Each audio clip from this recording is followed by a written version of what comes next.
Some locations in the path of these storms include Dalton,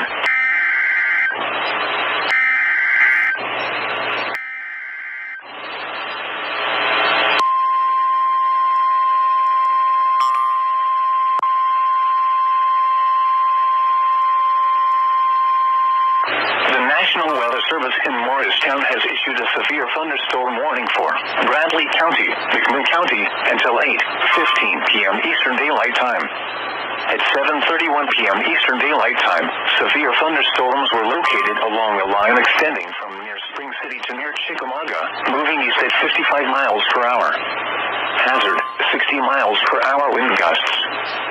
Source, radar indicated. Impact, expects damage to roofs, siding, and trees.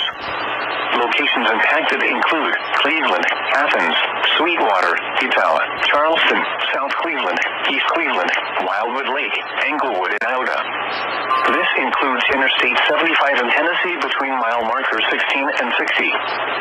For your protection, move to an interior room on the lowest floor of a building.